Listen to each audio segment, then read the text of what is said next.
오늘은 영생하도록 있는 양식을 위해서 일하자.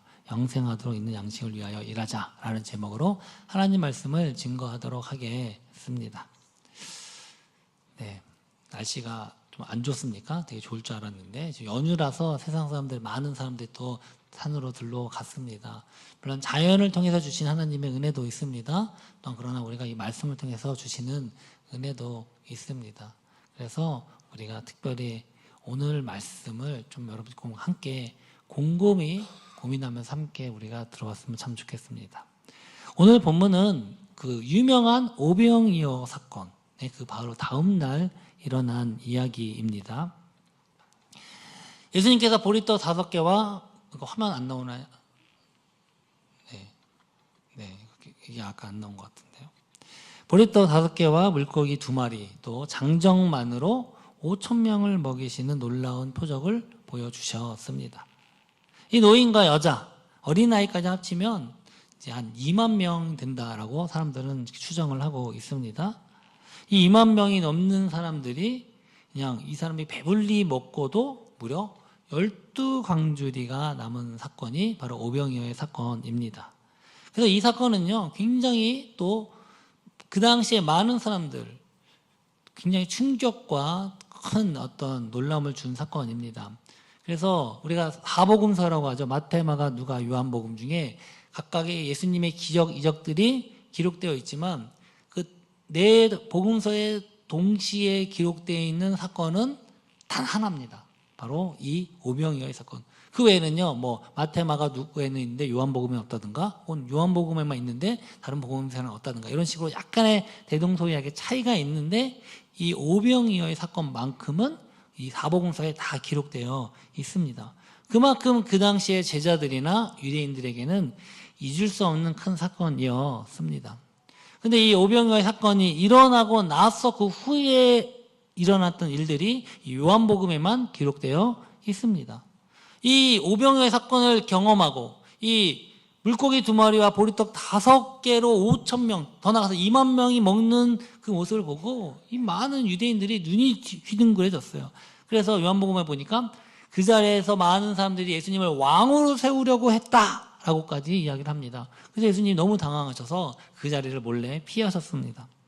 그래서 사람들은 또 예수님이 사라졌으니까 예수님 또 어디 갔나 하고 예수님을 찾아서 사방으로 찾아 헤맸고, 한참 거기서 멀리 떨어진 가버나움 그 지경에서 예수님을 발견하게 됩니다. 그리고 막 예수님 찾아왔어요. 예수님 언제 여기 계셨습니까? 막 하면서 찾아왔는데 예수님을 찾아온 사람들을 보고 예수님은 결코 기뻐하지 않으셨습니다. 그러면서 자신을 찾아온 무리에게 갑자기 썩을 양식을 위하여 일하지 말라, 이렇게 말씀을 하셨습니다. 썩을 양식을 위하여 일하지 말고 영생이 있도록 있는 양식을 위하여 일하라, 이렇게 말씀을 하셨습니다. 썩을 양식을 위해서 일하지 말라는 뜻이 뭘까요? 그건 지금 그렇게 예수님을 찾아 헤매던 그 사람들이 지금 무엇을 위해 지금 일하고 있고 찾고 있습니까? 썩을 양식을 위해서 일하고 찾고 있다라고 지금 말씀하고 계시는 것입니다. 그런데 이 사람들을 보면 썩을 양식. 근데 이 사람들 보면 육적인 사람들이 아니에요. 영적인 사람들입니다. 예수님께 와서 그들에게 질문하는 게 무엇이냐? 요한복음 6장 28절에 보니까 그들이 묻되 우리가 어떻게 하여야 하나님의 일을 하오리까? 이렇게 질문을 했습니다. 이게 얼마나 거룩하고 신앙적인 질문입니까? 여러분들 평소에 무엇을 많이 생각하십니까? 내가 좀 어떻게 돈을 잘 벌어볼까? 좀 어떻게 하면 더 일을 좀 잘해보고 효율적으로 일해볼까? 이런 생각하지 않습니까? 근데 이 사람들은 지금 어떻게 하면 하나님의 일을 할 수 있을까? 여러분 많이 고민하십니까? 네, 고민하시길 주의로 소망합니다. 또한 그들이 또 뭐라고 얘기합니까?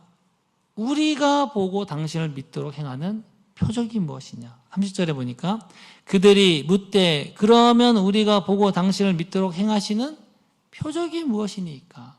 하는 일이 무엇이니까? 이렇게 묻고 있습니다.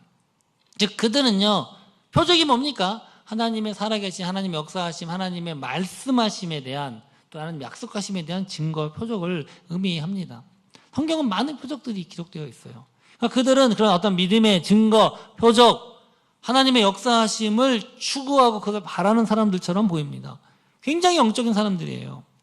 그러나 예수님은 그들의 마음속의 본질을 꿰뚫어 보셨습니다.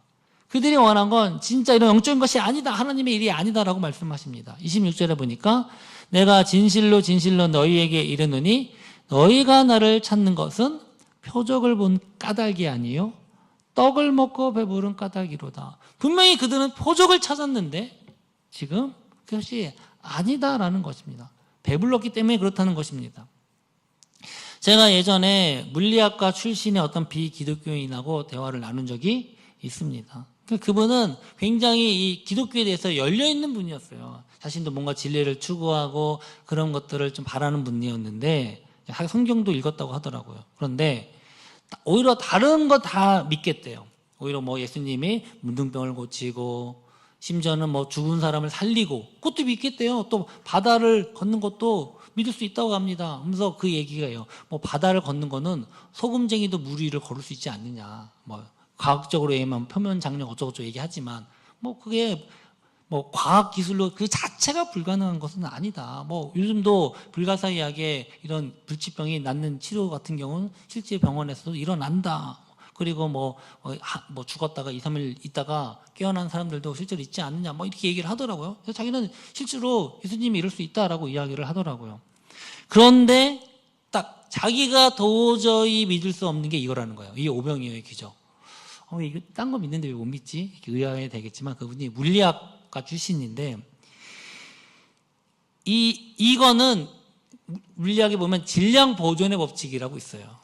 모든 거는 다 이제 질량이 보존되어 있기 때문에 더 이상 추가되거나 또 혹은 뭐 없어지지 않는다는 거. 다만 상태만 변할 뿐이다. 이게 질량 보존의 법칙, 좀 더 크게 얘기하면 에너지 보존의 법칙인데 자기는 갑자기 이 보리떡 5개와 물고기 2마리로 5,000명을 먹였다는 것은 순식간에 무언가 물질이 형성이 돼서 나왔다는 거 아닙니까? 근데 이거는 전 우주를 지배하는 이 질량 보존의 법칙, 더 나아가 에너지 보존의 법칙을 깬다는 거예요. 그래서 이거는 있을 수가 없다. 도저히 못 믿겠다. 그렇게 이야기를 하더라고요. 여러분 어떻습니까? 저는 이해가 돼요. 저는. 그런데 사실 신학에서는요, 이 오병이어의 기적, 이건요, 예수님이 바로 하나님이시라고 하는, 창조주 하나님이시라고 하는 것을 증거하는 표적입니다. 창조주 하나님, 이 세상의 우주를 무에서 유로 만드신 분이시면 법칙도 누가 만드십니까? 하나님께서 만드신 거예요. 그렇다면 얼마든지 그렇게 무에서 유를 만들 수 있고 갑자기 물질을 만들 수 있습니다. 그래서 신학자들은 이것이 바로 다른 선지자와는 다른 바로 하나님의 창조하심을 극적으로 드러내는 그런 표적이다라고 해석을 합니다만, 근데 다른 사람들은 이제 그렇게 보지 못하는 것이죠. 어찌됐건 이 표적은요, 그만큼 아주 특별한 표적이에요. 바로 예수님이 창조주 하나님이심을 드러내는 놀라운 표적입니다. 그런데 지금 그 유대인들은 예수님께 나와서 그 표적을 통해서 무엇을 봅니까? 예수님이 하나님이시구나. 하나님 창조주 아들이고 창조주이시구나. 그거를 봐야 되는데 그것을 보고 놀라면서도 결국 그들은 그 떡을 먹고 그 배부름을 보았다라는 것입니다. 여러분, 아무리 예수님이 만드신 떡이라고 할지라도 육신의 떡은요, 먹으면 배가 고픕니까? 아니, 먹고 나서 시간이 지나면 배가 고픕니까? 안 고픕니까? 고픕니다. 안 고플 것 같습니까? 예수님께서 이 오병이어의 기적을 보여주신 것은 예수님이 어떤 분인가, 그를 깨닫게 하기 위해서 보여주신 거예요. 근데 그들은 그런 이적을 보면서도 지금 그들의 관심은 예수님이 생산해내신 떡에만 관심이 있더라라는 것입니다. 사랑하는 성도 여러분, 우리는 어떻습니까? 우리가 교회에 나와서 예배를 드리고 기도하고 말씀 듣고 봉사하고 예물도 드리고 헌신도 하고 나아갑니다. 정말로 이거는 경건한 사람이고 거룩한 사람이 맞습니다. 굉장히 영적인 사람처럼 보여요. 그러나 우리의 마음의 중심에 무엇이 있느냐 하는 것입니다.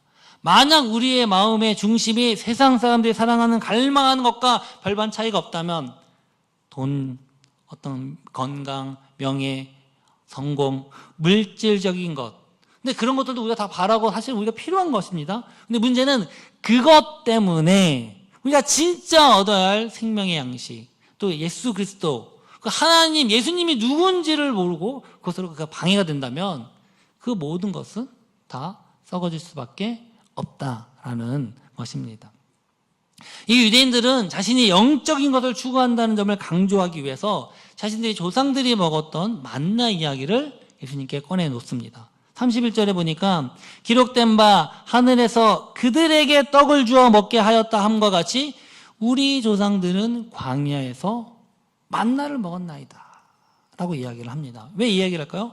그들은 영적인 사람들이라는 거예요. 그래서 하나님의 신성한 그 영적인 어떤 표적이기도 하고 영의 양식을 우리도 먹고 싶습니다. 사실 만나는 하나님의 살아계심을 보여주는 위대한 증거요, 표적입니다.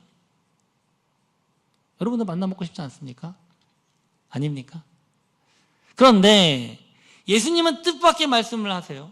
49절에 보니까 너희 조상들은 광야에서 만나를 먹었어도 어떻게 되었다? 죽었다라는 것입니다. 아니, 하나님께서 주신 신령한 음식 아닙니까? 어떤 건지도 몰라요. 지금도 만나가 뭔지 모릅니다. 그러나 그들이 그것을 먹었어요. 근데 왜 죽었어요? 분명한 중요한 사실이 있습니다. 그들의 관건한 사실이 있어요. 그건 무엇이냐? 만나의 목적이 무엇이냐는 것입니다. 그들이 불평하고 원망할 때 하나님께서 음식을 주셨어요. 이 광야에 먹을 게 없는데 우리를 여기서 죽이려 하는구나 라고 불평하는 원망하는 소리를 듣고 하나님께서 주신 것이 이 만나입니다. 그러나 이 만나가요, 그들의 배를 채우기 위한 목적이 아니라는 겁니다. 바로 만나를 주신 목적은요, 이스라엘 백성들이 진짜 믿음의 사람, 순종의 사람, 하나님 말씀에 따른 율법에 따르는 그 사람인지 아닌지를 시험의 목적, 연단하기 위한 시험으로 주셨다라는 것입니다. 출애굽기 16장 4절 이렇게 말씀합니다. 함께 읽어볼까요? 그때 여호와께서 모세에게 이르시되 보라, 내가 너희를 위하여 하늘에서 양식을 비같이 내리리니 백성이 나가서 일용할 것을 날마다 거둘 것이라. 이같이 하여 그들이 내 율법을 준행하나 아니하나 내가 시험하리라. 사랑하는 성도 여러분, 만나는요 하루만 지나도 썩고 벌레가 생겼어요. 그러니까 매일매일 하나님 말씀에 의지하여야만 나가서 만나를 거두어야지만 살아갈 수 있는 시스템이었습니다. 신명기 8장 3절은요 더 분명하게 말합니다. 신명기 8장 3절에 보니까 읽어볼까요? 너를 낮추시며 너를 줄이게 하시며 또 너도 알지 못하며 내 조상들도 알지 못하던 만나를 내게 먹이신 것은 사람이 떡으로만 사는 것이 아니요 여호와의 입에서 나오는 모든 말씀으로 사는 줄을 내가 알게 하려 하심이니라. 아멘. 하나님 입에서 나오는 말씀, 그 말씀대로 사는 것, 그 말씀대로 살고 순종할 때 바로 그것이 우리에게 생명을 주고 우리를 살리는 것이다 라고 그것을 깨닫게 하시기 위해서 지금 만나를 주셨다는 겁니다. 이스라엘 백성들은 시험에서 그러나 어떻게 해요? 처참하게 실패를 했습니다. 매일 기적을 먹으면서도, 이 놀라운 이 기적을 먹으면서도 그들이요 무엇라고 불평하느냐? 민수기 21장 5절에 보니까 우리 마음이 이 하찮은 음식을 싫어하느라, 이 신령한 음식이 어느 순간인가 하찮은 음식으로 바뀌어버리게 된 것입니다. 결국 그들은요 이 신비한 신령한 음식, 하늘에서 내려오는 음식을 먹고도요 하나님을 신뢰하지 못해요. 오히려 하나님을 불평하고 원망하고 쏟아냈습니다. 결국 하나님을 믿지 못하고 하나님께 불평과 원망을 쏟아냈던 모든 이스라엘 백성들이 다 광야에서 쓰러지고 죽었다라는 것입니다. 딱 살아남은 사람은 2명밖에 없어요. 누굽니까? 여호수아와 갈렙. 온전히 순종했던 사람, 온전히 신뢰했던 사람 2사람만 살아남고 그 모든 1세대가 다 죽었다라는 것입니다. 근데 좀 생각을 해보면 40년 동안 만나와 메추라기를 먹었다. 만나가 뭔지 몰라요. 얼마나 맛있는지. 맛있어서 만납니까? 잘 모르겠지만 만나와 메추라기를 40년 동안 먹으면 이게 쉬운가? 한 가지 저희 아버님 얘기를 잠깐 하자면, 처음에 저희 어머니와 아버님이 연애를 하실 때 그렇게 풍족하진 않았으니까 그렇게 저희 아버님이 가서 찐빵만 사서 드셨대요. 데이트 할 때마다 찐빵만. 근데 저희 어머니는 별로 그렇게 좋아하지 않으시지만 처음이니까, 연애 초기고 또 이렇게 하니까 찐빵 그냥 다 이제 같이 계속 먹은 거죠. 그래도 좀 시간 지나다 보면 찐빵만 있는 건 아니잖아요. 제과점에 빵도 있고 여러 가지가 있을 거 아닙니까? 근데 그렇게 찐빵만 드시더래요. 참. 근데 그냥 끝까지 참으셨대요. 그래서 잘 결혼해서 해피엔딩으로 끝났는데, 이제 나중에 물어본 거죠. 아니, 어떻게 그렇게 찐빵만 먹을 수가 있느냐. 자기는 그거 보면 토할 것 같다. 근데 그 얘기하죠. 아니, 당신도 좋아하는 줄 알았지. 아무 말 안 하니까 계속 따라 먹으니까 그랬다고 하더라고요. 여러분, 아무리 연애해도요, 똑같은 음식만 계속 먹는 거는 쉽지 않습니다. 아닙니까? 아무리 은혜요 복으로 주신 이 신령한 음식이라고 할지라도 40년 동안 만나만 먹는다. 이거 결코 쉬운 것은 아닌 것 같아요. 그래서 저도 어찌 보면 그 불평이 이해가 되긴 합니다. 그러나 여러분, 분명히 기억할 건요, 그 만나가 우리 육신에 먹을 것을 위해서만 준 것이 아니다라는 것입니다. 이 만나는요, 우리에게 또 하나의 시험이 되고 연단이 되는 것입니다. 과연 우리가 하나님 말씀에 순종하는가 순종하지 않는가에 대한 그 시험의 도구로서 지금 만나를 주시고 있다라는 것입니다. 사랑하는 성도 여러분, 하나님께서 주신 복 많죠? 건강의 복, 재물의 복, 자녀의 복, 또 건강의 또 회복의 복, 물질의 복, 얼마나 많이 있습니까? 여러분, 여기 그거 받으시고 누리시는 분들도 있을 겁니다. 항상 감사한 마음이 있으신 분이 계실 거예요. 그러나 사랑하는 성도 여러분, 하나님께서 주신 그런 모든 복들은요, 또 다른 한편으로는 우리를 시험으로 하는 도구가 됩니다. 헌금과 11조, 분명히 하나님께서 주신 복의 증거예요. 하나님께서 우리에게 주신 물질을 주셨다고 하는 그 증거들입니다. 감사함으로 드리는 거 아닙니까? 그러나 그것이 또 다른 한편으로는 우리 신앙을 시험하는 도구가 된다는 것입니다. 제가 예전에도 한번 제 대학교 후배가 저한테 와서 형형하던 관계인데, 제가 목사가 되고 나서 질문을 해서 한번 설교 때 말씀드렸어요. 자기가 교회를 다니는데 이제 삼성전자 다녔거든요.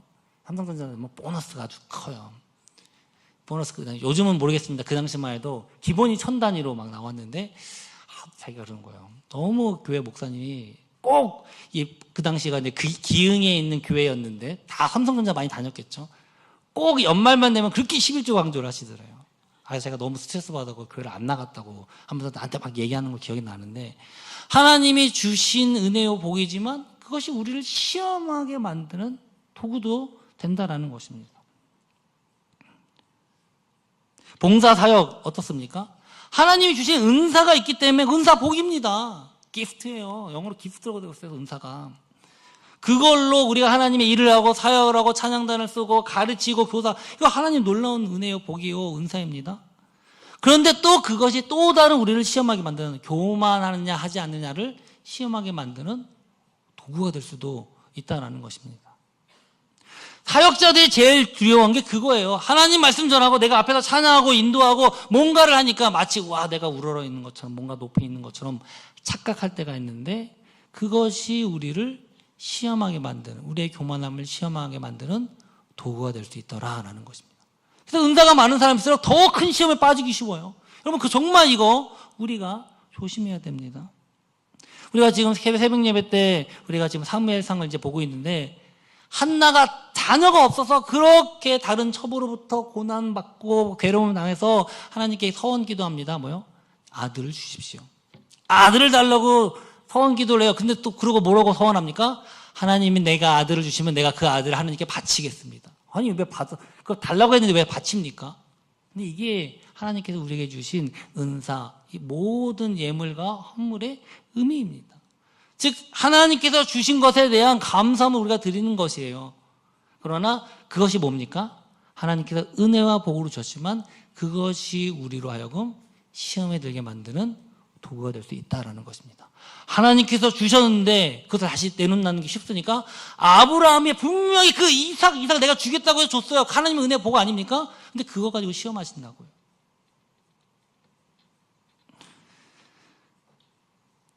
우리가 막다른 길목 가면 하나님 찾죠. 하나님 이것만 해결해 주시면, 하나님 내가 정말 하나님 위해 다 헌신하겠습니다. 수고하겠습니다. 그런데 꼭 그렇게 하는 응답하셨는데 그게 우리를 넘어뜨리는 시험의 도구가 될 때가 너무 많다는 겁니다. 정말 우리가요, 하나님께서 주시는 은혜를 누린다는 것은 이 시험에 들지 않도록 여러분 항상 기도해야 될 줄 믿습니다. 이게 사탄이 아주 잘 좋아하는 공격이기도 해요. 물론 하나님도 시험하시고요. 또 우리의 물질적인 분들이 반드시 유혹이 찾아옵니다. 사랑하는 성도 여러분, 하나님이 주신 그 은혜와 복이 결코 우리를 시험에 빠뜨리는 그런 것이 되지 않기를 주의로 소망합니다. 유대인들이 요구한 거는 떡이에요. 떡, 육신의 떡. 요한복음 6장 34절에 보니까 그들이 이르되 주여 이 떡을 항상 우리에게 주소서. 그냥도 아니에요. 항상 달라는 겁니다. 항상. 분명히 만나는 하늘에서 내려온 신령한 음식이에요. 그러나 그 만나를 먹은 사람들이 다 죽었다는 사실입니다. 그럼 왜 그렇습니까? 이 만나는 영원한 양식입니까? 아니에요. 그들은 그거 먹고 좀 먹다가 지겹다고 원망하면서 그러다가 또 결국 다 심판받아 죽었습니다만, 근데 또 달라고 하잖아요. 지금 이스라엘 백성, 유대인들이. 만나는 광야라고 하는 특수한 상황 가운데, 농사 지을 수 없는 그 어려운 상황 가운데 하나님께서 일시적으로 주신 은혜요, 복이요, 특별한 은혜입니다. 그러나 그것이 영원하지 않다는 거예요. 여호수아 5장에 보니까 이스라엘 백성이 가나안 땅에 들어가서 그 땅에서 열심히 일을 해서 땅의 소산을 먹는 그 다음날 만나가 그쳤다라고 이야기를 하고 있습니다. 또 그 땅의 소산물을 먹은 다음날 만나가 그쳤으니 이렇게 말씀하고 있어요. 근데 참 슬프게도 여전히 이 만나를 찾는 사람들이 있어요. 이건 일시적인 거예요. 영원한 것이 아니에요. 가나안에 들어가면 이 만나는 그칩니다. 이게 만나의 본질이에요. 예수님은요, 이런 유통기한이 있는 짧게 오는 그런 만나를 위해서 오신 분이 아니라는 겁니다. 요한복음 6장 32절 33절에 보니까 내가 진실로 진실로 너에게 이르노니 모세가 너에게 하늘로부터 떡을 준 것이 아니라 내 아버지께서 너희에게 하늘로부터 참 떡을 주시나니 하나님의 떡은 하늘에서 내려 세상에 생명을 주는 것이니라. 아멘. 예수님은 육체의 일시적인 배고픔을 채워주는 만나가 아니라 영원한 생명을 주시는 바로 참떡으로 오셨습니다. 그런데 오늘날 우리는 무엇을 바랍니까?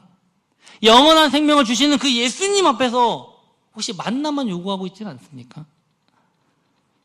분명히 여러분, 사업의 복, 자녀의 복, 건강의 복, 재물의 복, 그거 너무나도 귀한 거고요. 이거 요구하는 거 잘못된 기도 아닙니다. 주님은요, 우리의 모든 필요를 채워주시는 분이십니다. 할렐루야.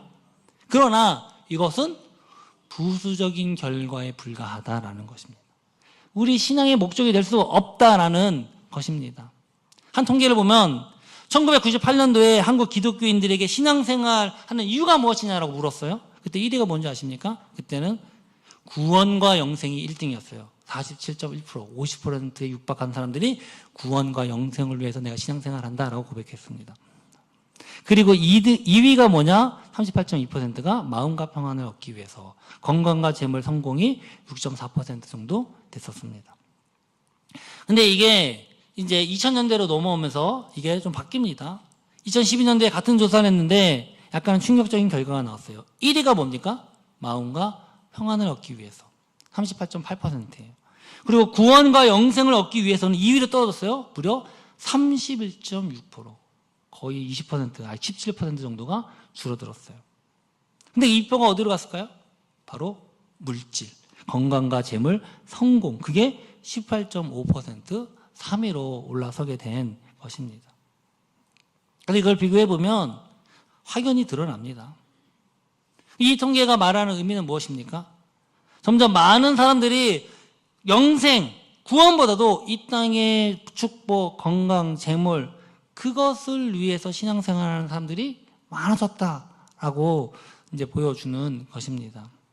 그래서 이게 2012년도에 나온 통계인데 저도 예전에 한번 이거 인용한 기억이 나요, 설교 때. 근데 당시 한국 기독교가 그래서 이러한 사건들을 보면서 야, 한국 교회가 기복주의 신앙으로 변질되었다라는 비판적인 소리가 많이 나왔었습니다.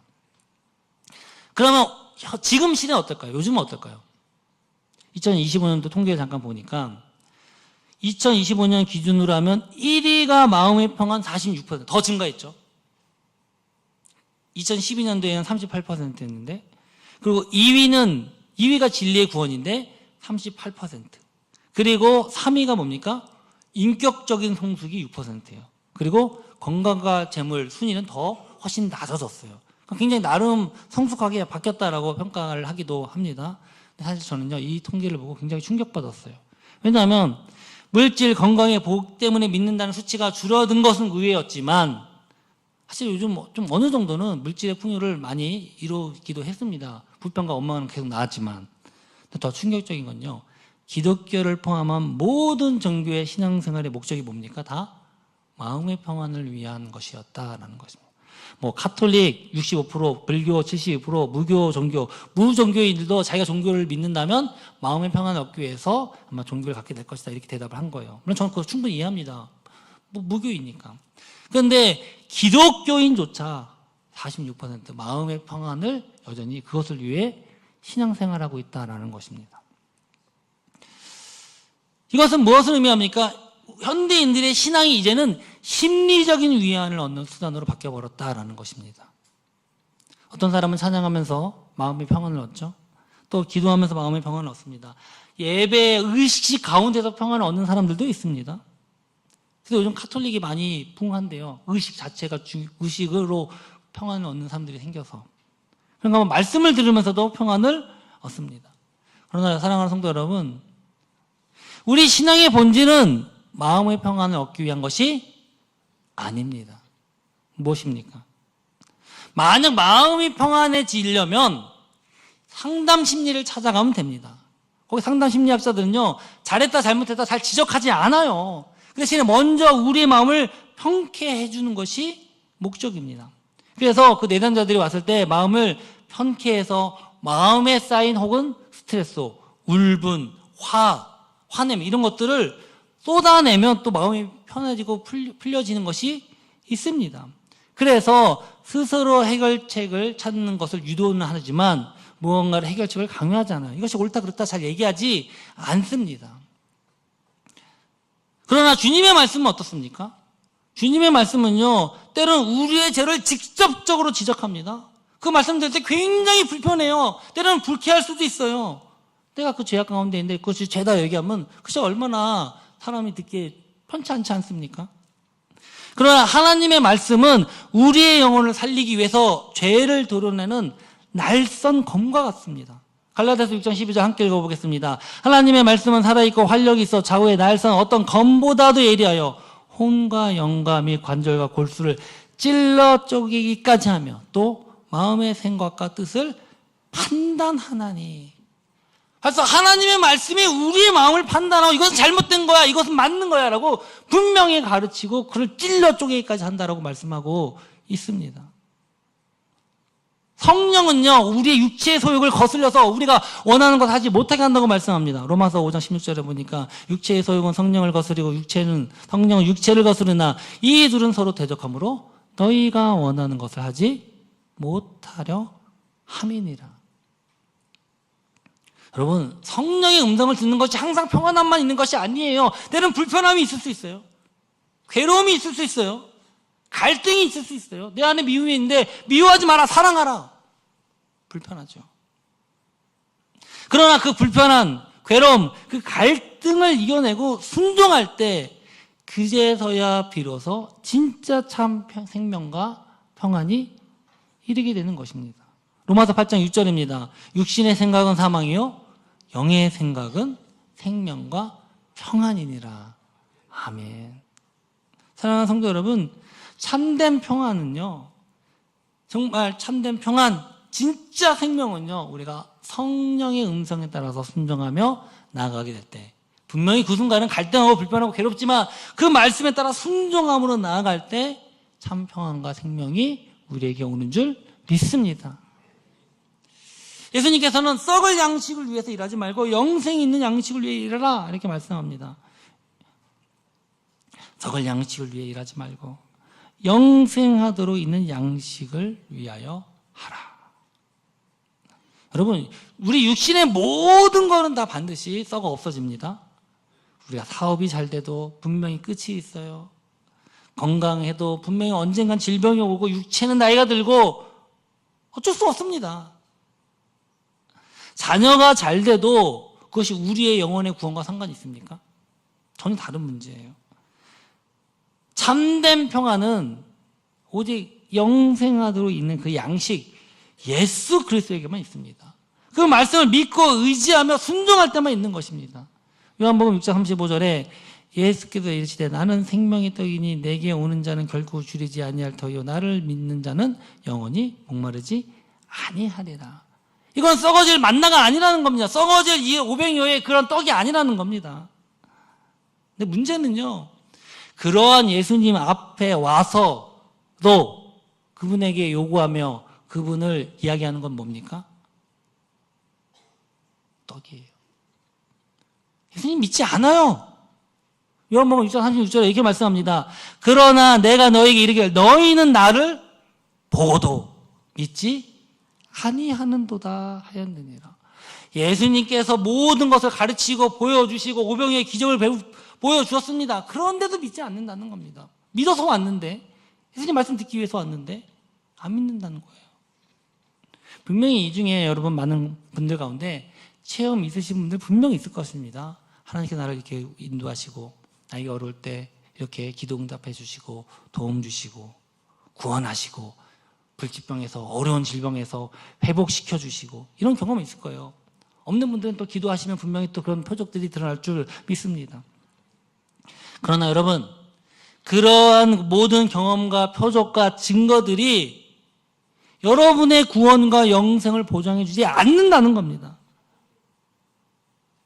여러분, 만나 자체는 아무런 표적도 구원의 증거도 아니에요. 그냥 육신을 먹기 위한 음식에 불과합니다. 여러분, 매일 만나 먹으면 뭐합니까? 입에 나오는 건 불평불만이요. 하나님을 원망하고 모세를 비방하고 서로 당짓고 분열하고 모함 여인들과 성적 음행 빠지고 심지어 모세를 반역해요. 그들이 하나님의 살아계심을 안 믿었습니까? 믿었죠. 그러니까 따라 나왔죠. 모세가 일으키는 기적 눈으로 보고 먹고 마셨습니다. 먹었습니다. 다 경험했어요. 믿었어요. 그럼에도 그들의 입에서는 끊임없는 하나님의 원망, 모세를 비방해요. 반역하며 돌로 치료했습니다. 그건 믿은 겁니까? 안 믿은 겁니까? 안 믿은 거예요. 우리가 매일 예배 나오고 말씀 듣고 기도하고 예물 드리고 수고하고 헌신하고 그렇게 하고 있는데, 그런데 주님께서는 지금 너희는 나를 보고도 믿지 않는다, 믿지 아니한다라고 하시면 여러분 뭐라고 대답하시겠습니까? 여러분, 정말 예수님 믿고 계십니까? 정말로 예수님 믿고 계십니까?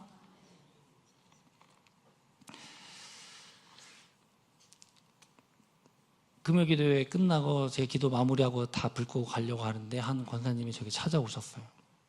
그러면서 그 얘기 하시더라고요. 우리 교회 이렇게 하면 안 되는 거 아닙니까? 왜 이렇게 사람들이 기도 안 합니까? 그게 얘기를 하시더라고요. 그분이 그래요. 제가 너무 착해서 그렇대요. 저 별로 안 착한데 더 세게 얘기를 된대요. 얼마나 세게 얘기하면 될까요? 제가 얘기한다고 될 것 같지 예수님 말씀도 안 들었는데.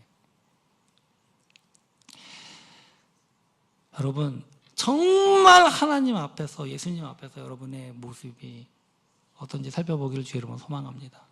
여러분, 예수님 만날 날 그리 길지 않습니다. 아닙니까? 이해하고 들으십시오. 10년만 지나도 이곳에 예수님 만날 분 많을 겁니다. 그건 순서는 없어요. 아닙니까?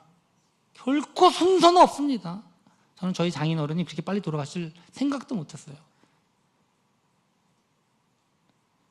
어저께 저희 이제 잠깐 장인 이제 사과댁에 가서 인사드리면서 같이 식사를 했는데 2023년도인가 저희 장인어른 애들이 쓴 편지가 있더라고요. 할머니, 할아버지 건강하세요 이렇게.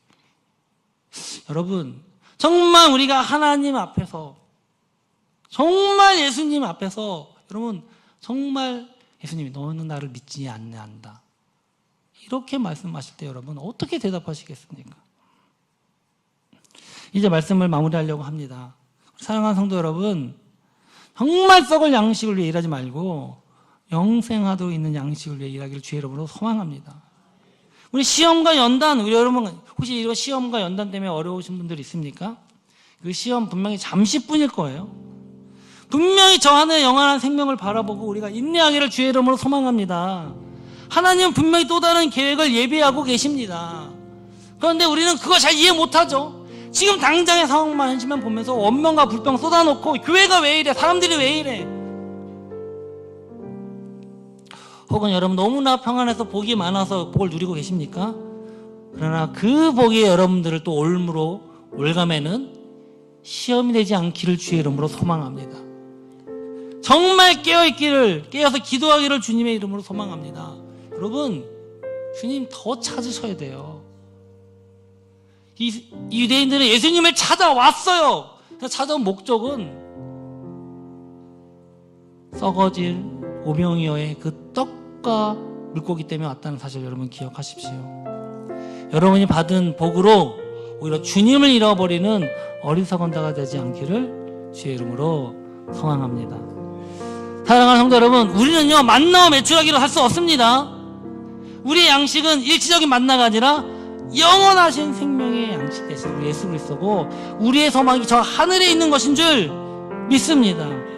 사랑하는 성도 여러분, 정말 이 은혜와 복이 저와 여러분과 함께하길 주의 이름으로 축원합니다.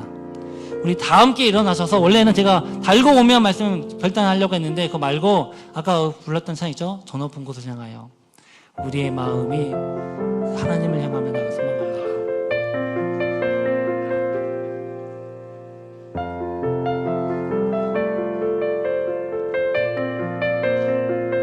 저 높은 곳을 향하여 날마다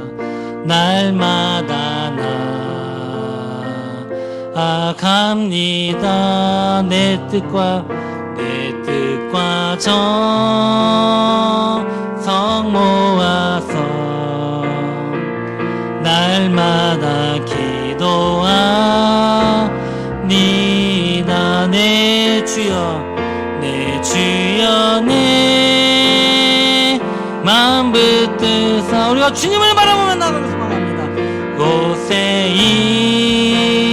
있게 하소서. 그것은 빛과 사랑이 언제나 넘치오. 네 괴로움과 죄가 있는 곳, 괴로움과 죄가 있는 곳, 나 비록 여기 살아도 빛나고 높은 저곳은 날마다 바라보니. 아멘. 내 주여 내 마음 붙드사 그곳에 있게 하소서. 그곳은 빛과 사랑이 언제나 넘치오. 더 큰 목소리로 의심의 안개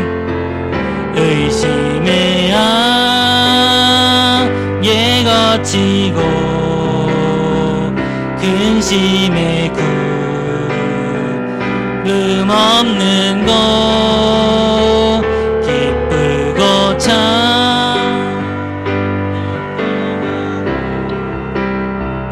거기만 있사옵니다.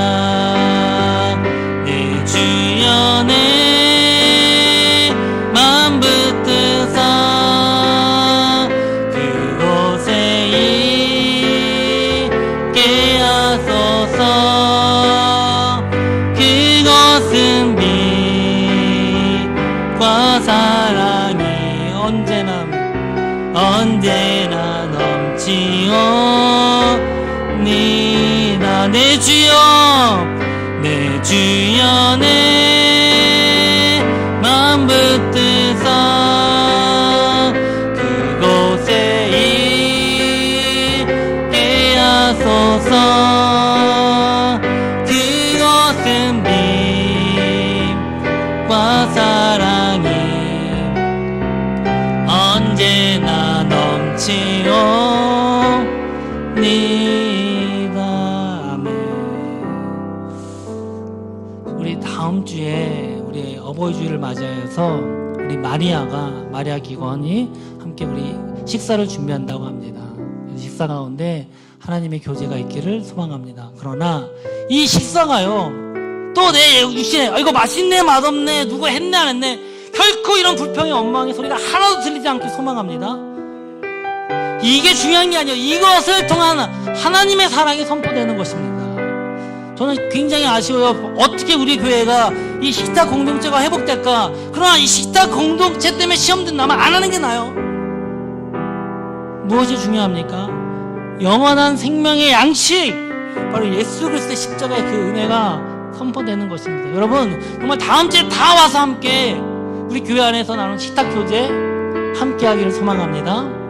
불평과 원망이나 그것이 아니라 감사함으로 하나가 됨으로 그 안에 영적인 교제로 우리가 하나님께 영광 돌리는 그런 교제가 되기를 소망합니다. 우리 지금 함께 기도할 때도요, 주님 정말 우리가 하나님께서 우리에게 주신 그 은혜들이 있습니까?